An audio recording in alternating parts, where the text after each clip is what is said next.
여러분들 오늘 우리가 또 여느 날과 다름없는 주일 예배를 드립니다. 그러나 우리가 수련의 마지막 날이라고 이야기하면서 또 함께 더불어 우리가 2022년 처음으로 시작했었던 이 주께 감동되다라는 설교가 이제 오늘로써 마무리가 됩니다.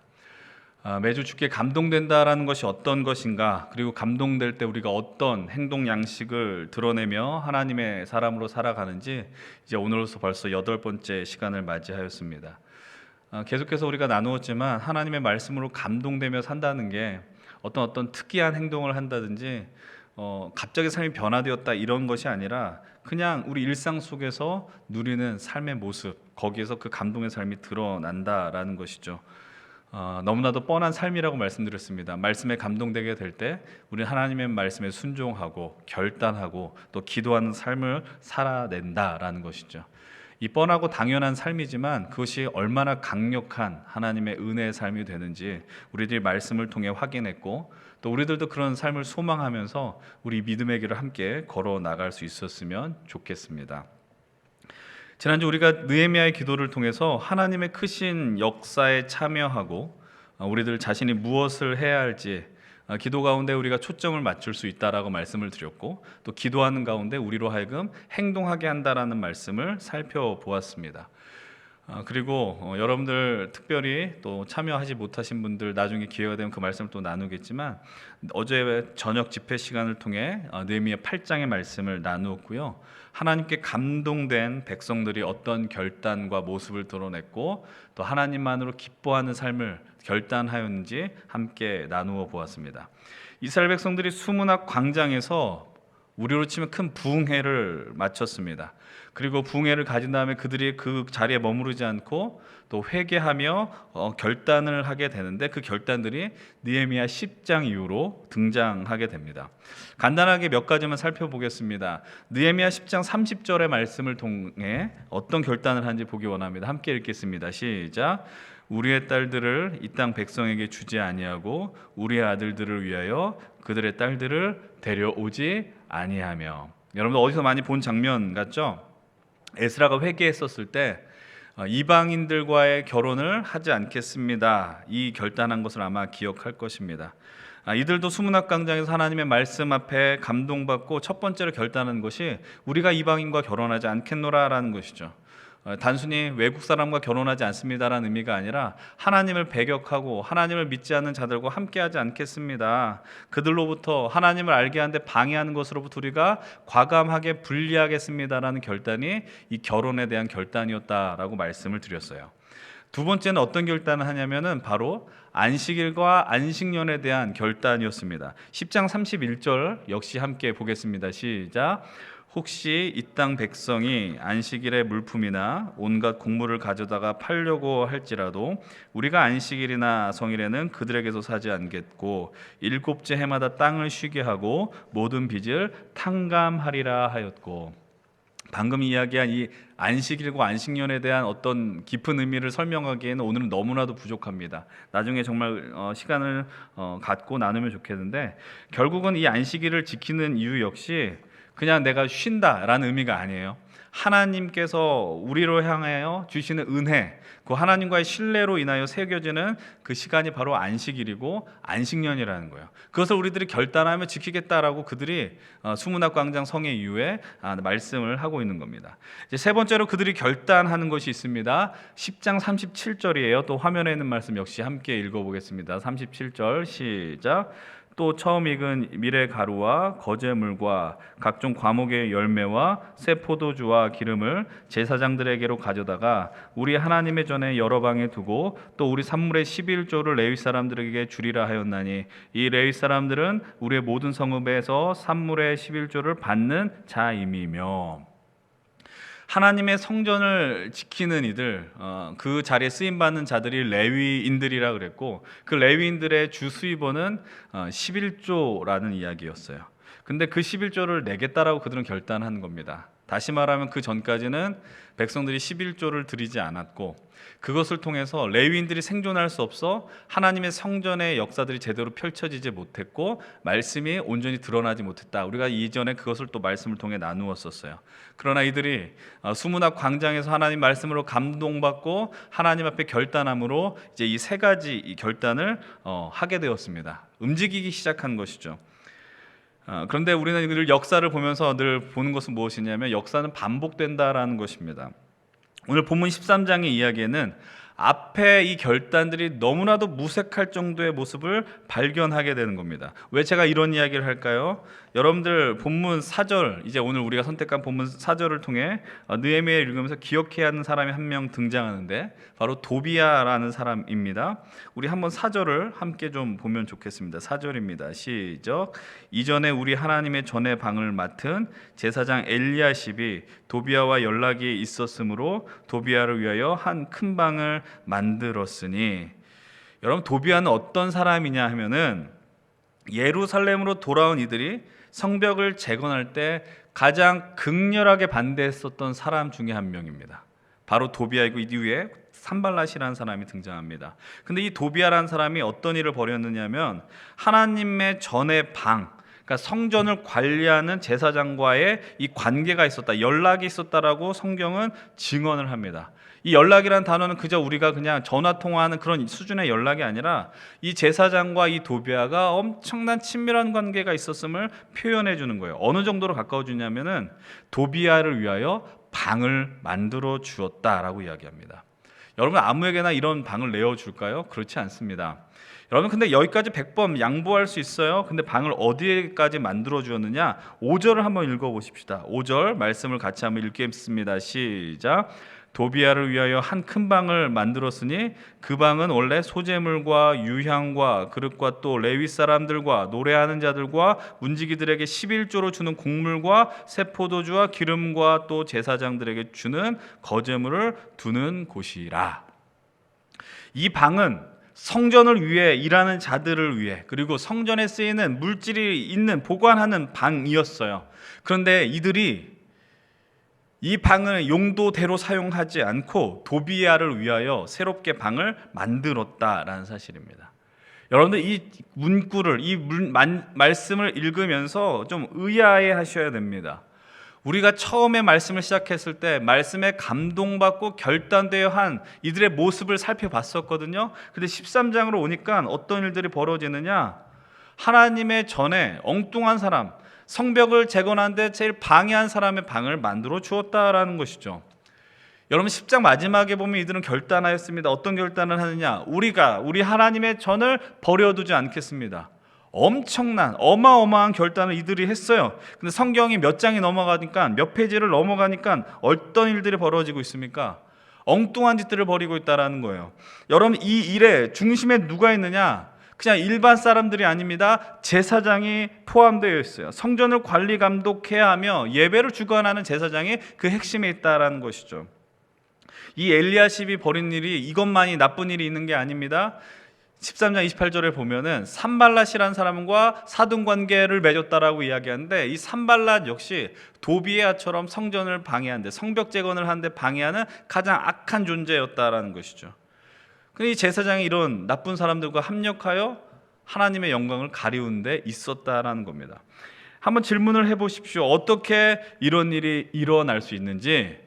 근데 그 근거는 어렵지 않게 발견할 수 있습니다. 오늘 본문 6절 7절을 통해서 함께 찾아봅니다. 6절 7절이에요. 함께 읽어보겠습니다. 시작. 그때에는 내가 예루살렘에 있지 아니하였느니라.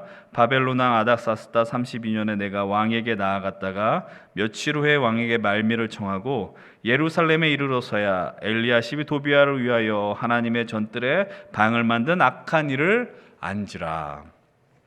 여러분은 여기에서 우리가 특이하게 발견하는 게 무엇이냐면은 여기서 내가는 누구를 의미해요? 느헤미야입니다. 느헤미야가 예루살렘에 있지 아니하였느니라 라고 이야기해요. 여러분, 느헤미야가 성벽을 재건한 다음에 계속해서 예루살렘에 있지 않았어요. 어저께도 제가 말씀드렸지만 느헤미야는 자기 직업이 있는 사람이에요. 페르시아의 아주 고위 관리였다라는 겁니다. 자신이 해야 될 그 사명을 마무리했어요. 유다 총독으로서 역할을 마무리하고 유능한 인재니까 다시 아닥사스다가 불렀겠죠. 다시 페르시아로 돌아갔다라는 겁니다. 느헤미야의 공백이 생겼습니다. 그때 어떤 일이 벌어집니까? 바로 이런 악한, 그들의 결단과 상관없는 도비아가 성전에 들어와서 하나님의 성전을 더럽히는 일들이 버젓이 벌어지고 있었다라는 겁니다. 여러분, 그들은 은혜를 받았어요. 성전 앞 수문 앞 광장에서 하나님의 말씀을 듣고 몸을 굽히며 아멘 아멘 하고 응답했어요. 그런데 그 결단이 무색할 정도로 이 13장에 오니까 전혀 다른 모습으로 서 있다라는 것이죠. 아마 그들의 마음이 처음엔 뜨거웠었을 것입니다. 그러나 세월이 흐르면 흐를수록 그 마음이 조금씩 무뎌졌을 것입니다.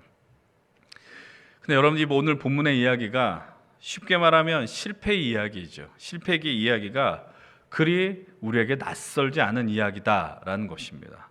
왜 이런 이야기를 할까요? 이 질문에 대한 대답은 조금 후에 다루려고 해요. 여러분, 7절의 말씀과 같이 느헤미야가 도비아가 벌인 악한 일을 발견하고 즉시 조치를 취합니다. 도비아의 짐을 다 밖으로 내보내고 방을 청결하게 합니다. 근데 여러분, 그렇다면 이제 느헤미야가 돌아와서 해결하는 건 이것으로 족하는 일일까요? 이것으로 이제 다 내 역할은 끝났어, 이렇게 되는 것입니까? 그것이 아니라는 것을 금방 보게 됩니다. 여러분, 설교 초반에 제가 언급했던 내용 다시 질문을 던집니다. 유대 공동체 일원이 하나님 말씀을 감동받고 결단한 세 가지가 있었어요. 그 세 가지 뭐라 그랬습니까? 첫 번째는 이방인들과 내가 결혼하지 않겠습니다. 두 번째는 안식일을 지키겠습니다. 세 번째는 11조를 하나님 앞에 드리겠습니다 라는 결단입니다. 이것을 기억하고 오늘 우리가 선택한 본문을 읽다 보면 허무해도 이렇게 허무한 상황이 없다라는 겁니다. 왜요? 여러분, 오늘 본문 10절을 한번 보겠습니다. 13장 10절의 말씀 함께 읽겠습니다. 시작. 내가 또 알아본즉 레위 사람들이 받을 몫을 주지 아니하였으므로 그 직무를 행하는 레위 사람들과 노래하는 자들이 각각 자기 밭으로 도망하였기로. 느헤미야가 예루살렘으로 와서 백성들의 형편을 부지런히 살핍니다. 근데 현실은 어떻다라고 이야기해요? 레위 사람들이 받아야 할 몫을 주지 않아서 어떤 일이 발생이 되느냐? 레위 사람들과 노래한 사람들이 밭으로 도망했다라는 표현을 합니다. 밭으로 간 이유는 명확합니다. 왜요? 먹고 살아야 되잖아요. 성전에 일하는 사람들은 이슬만 먹고 삽니까? 아니에요. 그들도 밥 먹고 사는 사람들이에요. 근데 그들이 밥을 먹으려면 어떤 일이 벌어져야 됩니까? 10분의 1의 물질의 들임이 있어야 된다는 것이죠. 근데 그것들이 이루어지지 않습니다. 그러니까 이 레위인들이 자기 먹고 살 궁리를 하고 있다라는 거예요. 여러분들, 이것들이 이스라엘 역사에서 반복돼서 벌어집니다. 여러분, 그게 악순환이 벌어지는 거예요. 그러니까 여러분들 지금 11조를 안 내서 뭐라 한다는 얘기가 아니에요. 이 성경에서 11조는 성전에 헌신하고 봉사이들을 위해서 구별하여 드리는 물질이었어요. 그러니까 이 레위인들한테는 땅도 안 줬다라고 제가 말씀드렸잖아요. 그럼 왜 땅도 안 주고 10분의 1을 받게 했느냐? 성전을 세운 일에 전력하라는 것이고 말씀을 전한 일에 전력하라는 것입니다. 근데 그것이 채워지지 않으니 하나님의 말씀이 온전히 이스라엘 백성들에게 들릴 일은 만무하다라는 것이죠. 여러분, 그들이 지난번에 정했었던 세 번째 결단이 하나도 지켜지지 않았다는 겁니다. 근데 여기서 머무르지 않아요. 본문 15절입니다. 13장 15절 같이 한번 읽겠습니다. 시작. 그때 내가 본즉 유다에서 어떤 사람이 안식일에 술틀을 밟고 곡식단을 나귀에 실어 운반하며 포도주와 포도와 무화과와 여러 가지 짐을 지고 안식일에 예루살렘에 들어와서 음식물을 팔기로 그날에 내가 경계하였고. 여러분, 느헤미야가 또 백성들의 형편을 열심히 살폈는데 하필 그날이 어떤 날이라고 이야기해요? 안식일입니다. 여러분들, 안식일에 어떤 일이 벌어져요? 어떤 사람이 술틀을 밟고 곡식단을 나귀에 실어 운반하였다라고 이야기합니다. 이것을 오늘날 시대로 만약에 해석을 하면은 단순히 그냥 여러분들 공부도 하지 마시고 주일날엔 아무것도 하지 마시고 이렇게 무조건 해석할 수는 없습니다. 그러나 이 안식일은 하나님 앞에서 우리가 온전한 쉼을 누리겠노라 결단하는 날이다라는 거예요. 이렇게 생각할 수도 있잖아요. 실수로 안식일에 얘네들이 움직인 건 아닌가? 근데 이 모습을 보면은 그렇다고 하기에는 너무나도 조직적으로 움직이고 있었다라는 거예요. 성경에 보면은 포도나무는 축복의 상징이에요. 근데 이 축복의 이 열매, 이 결과물을 율법을 어기면서까지 움직이는 이들의 모습을 보면서 이들이 그냥 우연히 안식일을 범한 것이 아니다라는 것을 보여주고 있는 겁니다. 이런 그것만이 아니고 16절을 보면은 이들이 안식일에 물건을 판매했다라는 것까지도 이야기를 하고 있습니다. 여러분, 이들이 안식일에 어떤 정신을 지키려고 하는 마음은 있지 않습니다. 그냥 이방인들의 생활 패턴, 방식에 젖어들어서 아무런 마음 없이 안식일을 범하고 있어요. 이제 이들에게 있어서 안식일은 그냥 우리 쉽게 말하면 유명무실해진 거예요. 안식일이라는 이름은 있으나 아무런 의미가 없는 날, 바로 그것이 안식일이 되었다라는 겁니다.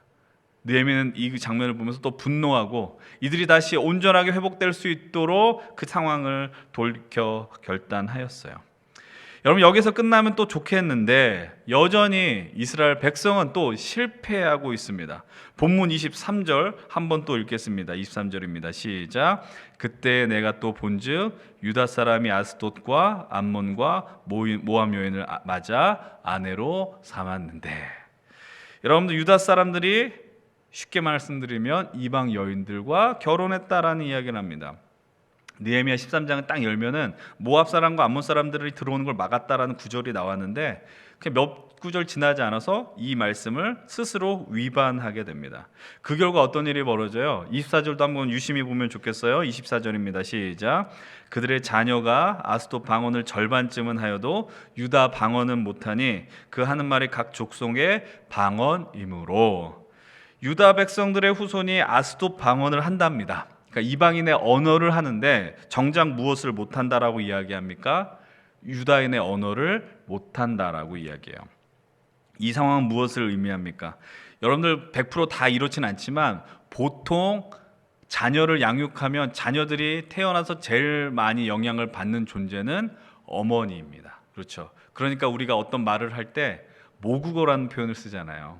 엄마가 하는 말을 많이 제일 먼저 배우고 많이 하지 않습니까? 어머니의 영향력이 큰데, 여러분들 이 말의 의미는 단순히 엄마의 말을 따라한다 이 수준이 아니고 엄마의 생각과 가치관과 마음이 자녀들에게 아주 고스란히 들어간다라는 것이죠.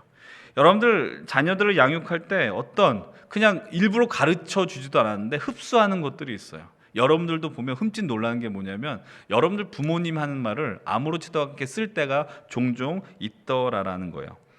여러분, 그런데 이 유다 후손들이 유다의 언어가 아니라 엄마의 언어를 얻었어요. 근데 이건 이방인의 언어이죠. 그러니까 이거는 단순히 언어를 배웠다 안 배웠다의 개념이 아니라 이 언어 속에서 어떤 게 당연히 담겨 있겠습니까? 이방인들이 믿는 그 우상의 그 정말 하나님이 싫어하고 배격하는 그 마음들이 그 안으로 들어왔다라는 거예요. 하나님을 기억하지 못하고 당연히 이 언어가 자유롭지 못하니 그 당시에 하나님의 율법의 말씀이 모압의 언어로 암몬의 언어로 번역되었겠습니까? 그렇지 않았을 거예요. 당연히 하나님의 말씀이 기록된 이 말씀을 그들은 읽어낼 재간이 없었다라는 것이죠. 로마서 10장 17절의 말씀을 보면 너무나 우리가 잘 알고 있는 말씀이 있잖아요. 믿음은 들음에서 난다라고 이야기하고 들음은 하나님의 말씀에 나온다라고 이야기하죠. 하나님의 말씀을 읽고 들어야 되는데 들을 능력이 없고 읽을 능력이 없는 거예요. 그러니까 하나님의 어떤 은혜와 사랑을 그들이 해석해낼 여력이 없다라는 것이죠. 하나님의 말씀과 하나님의 통치와 하나님이 허락한 그 가치관들이 이제 그 다음 세대에게 끊겨졌다라는 것을 지금 이야기하고 있는 겁니다. 수문학 광장에서 하나님의 말씀으로 이들이 기뻐했다라고 이야기했습니다. 그러면서 담대하게 외쳤습니다. 주를 기뻐하는 것이 우리의 힘입니다. 그리고 그 말씀에 감동되어 하나님 내가 안식일을 지키겠고 11조를 드리겠으며 이방인과의 결혼을 금하겠다라는 그 비장한 결단의 모습을 우리들은 기억합니다. 근데 이 느헤미야 10장에서는 그들의 그 정말 담대한 패기의 모습은 단 한 장면도 발견할 수 없어요. 결단했지만 그냥 다 자포자기한 것 같아요. 쉽게 말하면 우리가 결단을 하긴 하였으나 외면하는 거예요. 그냥 이거 지키기가 어려우니 겨우겨우 생존하기로만 한 것 같은 모습을 발견합니다. 오늘 우리가 살펴본 이 말씀은 냉정하게 말해 하나님 나라 공동체 예루살렘을 회복하고 말씀의 부흥을 경험하며 일어났었던 백성들의 실패를 아주 적나라하게 고발하고 있는 장면입니다. 왜 그럴까요? 과연 무엇이 이토록 야성이 넘쳤던 그들이 무너지게 되는 지경까지 이르게 했을까요? 여러분들 이 질문에 답하기 전에 아까 제가 중간에 던졌었던 질문, 대답을 유보했었던 그 질문을 떠올리셔야 됩니다. 오늘 이 만나는 유다인들의 모습이, 이 유다 공동체의 모습이 낯설지 않은 이유가 있다라고 말씀드렸습니다. 왜요? 이 유다 공동체의 모습은, 이스라엘 백성들의 모습은 그들만의 모습이 아니라 바로 오늘 우리의 모습이기 때문입니다. 여러분, 우리가 지금까지 신앙생활하면서 수많은 예배를 드렸습니다. 수많은 말씀을 들었고, 우리가 지금 진행하는 것처럼 수많은 수련회를 경험하였고, 비전 트립을 갔었고, 그러면서 그 가운데 흔히 말하는 은혜 받았습니다. 하나님 이 말씀 받고 내가 결단합니다의 고백을 여러분들이 적어도 이 자리에 이 오후 1시에 나와 있다면 저는 여러분이 경험했을 것이라고 생각합니다. 그런데 문제는 뭐냐면 우리는 동일하게 또 실패했었습니다. 결단하였지만 그렇게 살지 못했습니다. 말씀에 반응하기로 그렇게 결단하였건만 여전히 제자리에 머문 것 같고, 좀 과격한 표현이지만 여전히 실패했고 영적으로 무너지는 것 같았습니다. 왜 그럴까요? 너무나도 비겁한 변명 같지만, 무책임한 변명 같지만 부인할 수 없는 한 가지 사실이 있습니다. 우리는 너무나도 연약하기 때문입니다. 우리는 너무나도 부족하고 실력이 없기 때문입니다. 우리는 본질적으로 연약한 존재들이에요. 연약하다는 말이 품고 있는 중요한 의미가 있습니다. 우리는 한계투성이라는 거예요. 한계가 있고, 어떤 것에 한계가 있습니까? 주어진 율법을 다 지키면 하나님의 마음에 들 수 있다, 하나님 마음에 합한 사람이 될 수 있다고 생각한 적이 있을 수 있을 거예요. 내가 이 말씀을 지키면, 내가 이렇게 행위하면, 내가 기도를 이렇게 많이 하면, 금식을 하면 하나님이 좋아하실 거야 라는 생각을 한 적이 있었을지 몰라요. 근데 그렇지 못하다라는 걸 우리의 삶으로 역시 증명해냈고요. 우리뿐만이 아니라 성경에 등장하는 수많은 사람들이 그 현실을 증명해냈고, 오늘 우리가 살펴본 느헤미야 13장의 사람들이 아주 명확하게 그것을 보여주고 있었습니다. 여러분, 그렇다면 오늘 이 유다 공동체가 실패한 것들이 아무것도 아닌 일이겠습니까? 이들이 실패했기 때문에 그러면 예루살렘 성벽 앞에서 수문학 광장에 모여 하나님 앞에 부흥을 경험한 것은 쓸데없는 경험이었겠느냐라는 거예요. 근데 여러분, 오늘 이들의 실패가 무의미한 실패가 아닌 것을 여러분들 우리는 바라보셔야 됩니다. 그냥 이들이 이날로서 끝이고 더 이상 기회가 없는 자들이라고 결론 내릴 수 없다라는 것입니다. 이번 수련회 타이틀 여러분들 기억하십니까? 리라고 이야기했습니다. 이번 수련회 타이틀을 이렇게 정한 이유, 개회 예배 때도 이야기했지만 이 리라는 단어는 접두사라고 이야기하잖아요. 이 접두사에 담긴 의미는 again, back, 어떤 다시 무언가 일어설 수 있는 의미가 담겨 있다라고 말씀을 드렸습니다. 근데 이 리라는 단어, 접두사가 포함된 단어를 제 스스로 생각해보니 좋아하고, 왜 좋아할까 생각해보니 내가 예수를 믿는 사람이기 때문에 좋아한다라는 근거 없는 이야기를 이야기했었어요. 근데 조금 억지스러운 표현일지 모르지만 저는 이게 억지스럽다라고 생각하지 않고 당연한 반응이라고 생각합니다. 여러분, 성경에서 우리가 가장 처음에 많이 발견하는 것들이 있어요. 그것이 무엇이냐면 하나님이 태초에 천지를 만드시고 하셨던 말씀입니다. 보시면서 보시기에 좋았더라라고 이야기합니다. 특별히 마지막 날에 온 세상을 만드시고 사람을 만드시면서 뭐라고 이야기해요? 보시기에 좋았는데 그냥 좋은 게 아니고 심히 좋았다라고 말씀하십니다. 그러나 이 좋았던 하나님의 나라에 살았던 인류는 어떻게 됩니까? 이사야 53장 6절의 말씀처럼 다 양 같아서 제 길로 가버렸어요. 이후 성경에서 발견되어지는 하나님이 고백하셨던 보기에 심히 좋았었던 사람의 모습은 등장하지를 않습니다. 하나님께서 그렇게 감탄했던 그들의 모습은 온데간데 없고 인간의 실패가 가득 담긴 것이 바로 이 기록된 성경 말씀입니다. 아담과 하와로부터 아브라함의 인생에서도, 그리고 우리가 그토록 흠모했었던 야곱, 이삭, 요셉, 모세, 그 모든 인생들 쓴맛을 맛보았습니다. 심지어 하나님의 마음이 합했다라고 평가되었던 다윗 역시 처절한 실패의 자리, 극악무도한 죄악을 범했습니다. 오늘 우리가 다 성경을 통해서 발견할 수 있는 겁니다. 오늘 우리가 말씀의 제목을 이렇게 정했습니다. 그래도 우리가 할 수 있는 이유라고 이야기했어요. 말씀드렸던 것처럼 again, back, 다시 말하면 무너져가는 인생 속에 새로운 기회가 있다는 것이 내포가 되어 있는 것이죠. 말씀드린 것처럼 이 단어가 참 좋다라는 겁니다. 그리고 그 근거는 예수님을 믿기 때문이다라는 정말 근거가 없어 보이는 이유를 댔습니다. 여러분, 그런데 이미 알고 있어요. 우리가 뭘 알고 있냐면 예수를 믿는다라는 건 주님 안에서 다시 일어날 수 있는 기회가 있다라는 것입니다. 여러분, 온 인류는 범죄하였고 그 범죄의 결과는 사망이었습니다. 로마서 5장 12절의 말씀은 이렇게 이야기를 합니다. 우리 함께 12절의 말씀 읽겠습니다. 시작. 그러므로 한 사람으로 말미암아 죄가 세상에 들어왔고 죄로 말미암아 사망이 들어왔나니 이와 같이 모든 사람이 죄를 지었으므로 사망이 모든 사람에게 이르렀느니라. 한 사람의 죄야, 이것도 마치 아담에게 책임 전가를 하는 게 아니라 인간의 그 죄성이 여전히 있어서 죄의 삭은 사망이라고 이야기했습니다. 영원한 죽음 앞에 우리는 머물러야 됩니다. 어떤 힘과 의지로도 우리가 이것을 극복해 낼 수 없었다라는 것이죠. 근데 우리가 죽어야 되는 그 상황 속에서 우리의 죄의 대가를 대신 치러 주신 분이 계십니다. 바로 예수 그리스도십니다.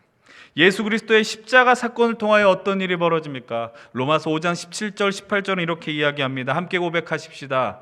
함께 읽겠습니다. 17, 18절의 말씀.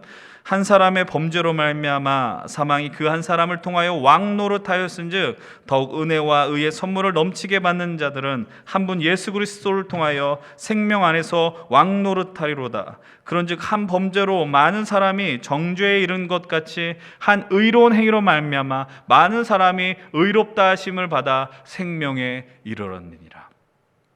여러분, 의롭다라는 것은 여러분들 우리가 흔히 칭의라고 이야기하는 거예요. 의롭다라고 칭해지는 거예요. 착각해서는 안 돼요.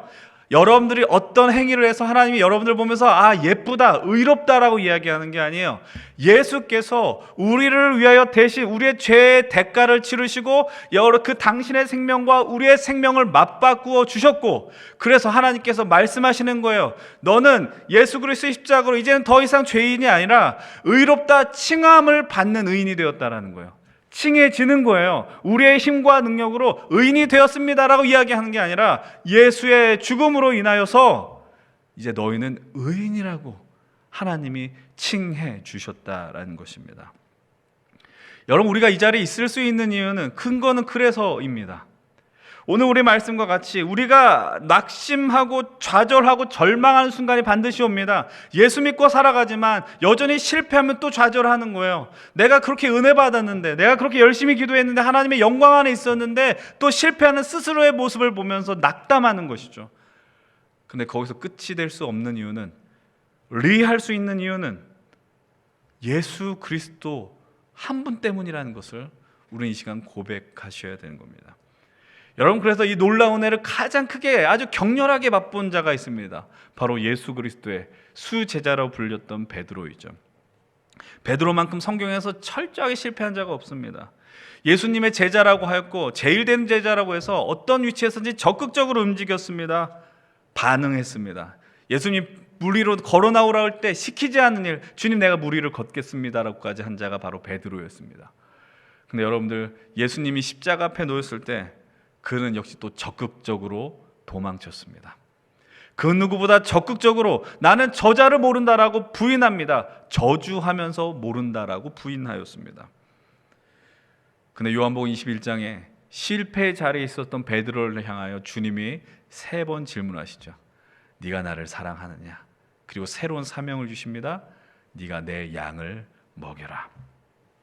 이 놀라운 질문을 던지시고 리의 기회, 다시 일으켜줄 새로운 사명을 주면서 이제 베드로는 복음서에서 발견된 모습과 전혀 상반된 모습으로 사도행전에서 등장하게 됩니다.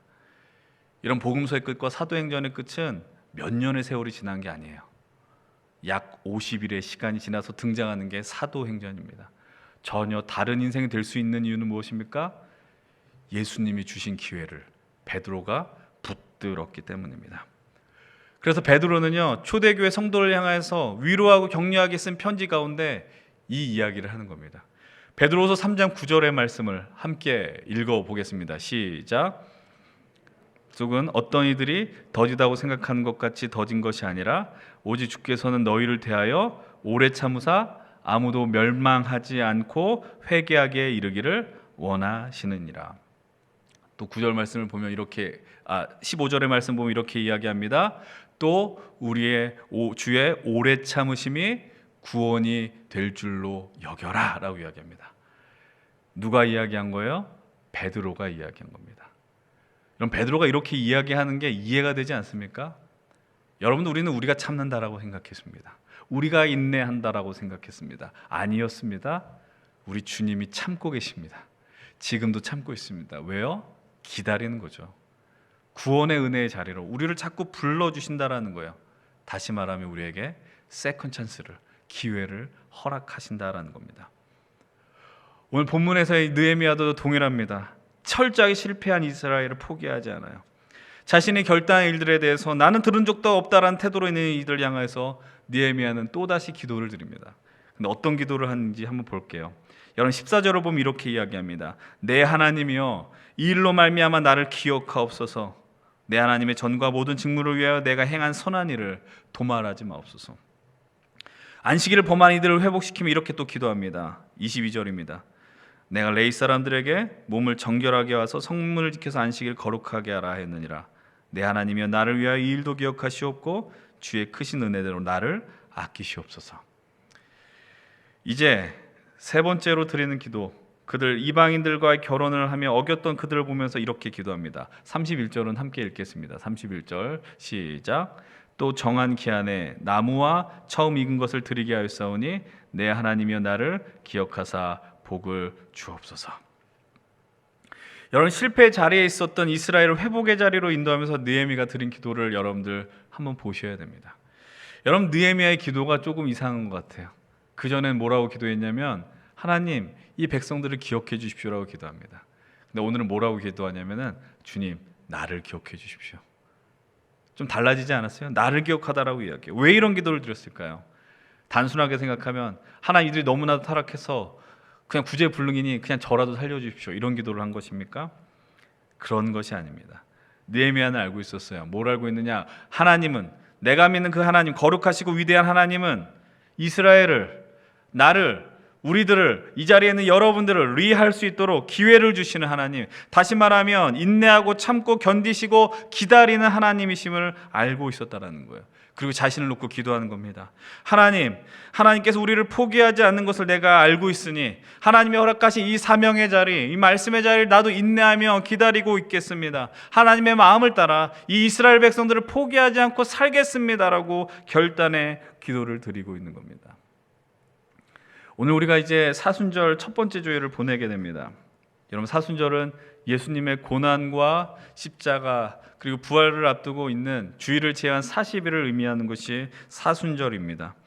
사순절을 시작하면서 오늘 우리는 주님이 우리에게 허락하신 은혜와 맞닥뜨리게 됩니다.